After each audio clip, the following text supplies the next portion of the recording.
औरत जी शराफत आहिर ओही ताज मथे ते रखण घुर्जे।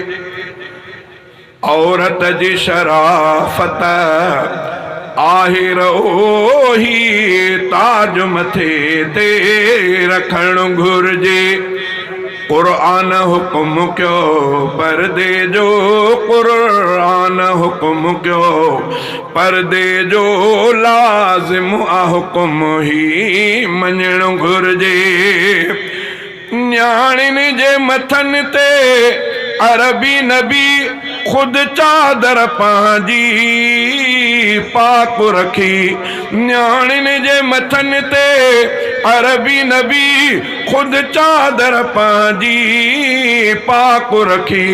इन शान शराफत खे समझी पो शर्म जी छांव वठण घुर्जे। इन शान शराफत खे समझी पो शर्म जी छांव वठण घुर्जे। औरत जी शराफत आहिर ओही ताज मथन ते रखण घुर्जे। महबूब मुहम्मद जी ज़ोज अदो इल्म नबीअ जो ॼण आयशा। महबूब मुहम्मद जी ज़ोज अदो इल्म नबीअ जो ॼण आयशा। तारीख़ अमा आयशा जी पढ़ी किरदार इन्हीअ ते हलण घुर्जे। तारीख़ अमा आयशा जी पढ़ी किरदार इन्हीअ ते हलण घुर्जे। औरत जी शराफत आहिर ओही ताज मथे ते रखण घुर्जे। औरत जो निशानो हया आहे ऐं मानो ऐं शानो हया आहे।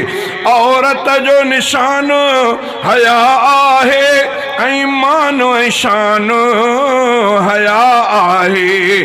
पीउ माउ पंहिंजे शोहर सां, पीउ माउ पंहिंजे शोहर सां अख़लाक़ सां पेश अचण घुर्जे। पीउ माउ पंहिंजे शोहर सां अख़लाक़ सां पेश अचण घुर्जे। औरत जी शराफत आहिर ओही ताज मथे ते रखण घुर्जे। कहीं जी न कजे का गिला ग़ीबत, पाड़े में न कंहिंसां कजे नफ़रत। कहीं जी न कजे का गिला ग़ीबत, पाड़े में न कंहिंसां कजे नफ़रत। फितने ऐं फ़साद जे ॻाल्हियुनि खां, फितने फ़साद जे ॻाल्हियुनि खां हर हाल में दूरे रहण घुर्जे। फितने ऐं फ़साद जे ॻाल्हियुनि खां हर हाल में दूरे रहण घुर्जे। औरत जी शराफत आहिर ओही ताज मथे ते रखण घुर्जे। हाले जवी सैफुल्ला सच जा कुछ लफ्ज़ नसीहत जा ही लिखिया।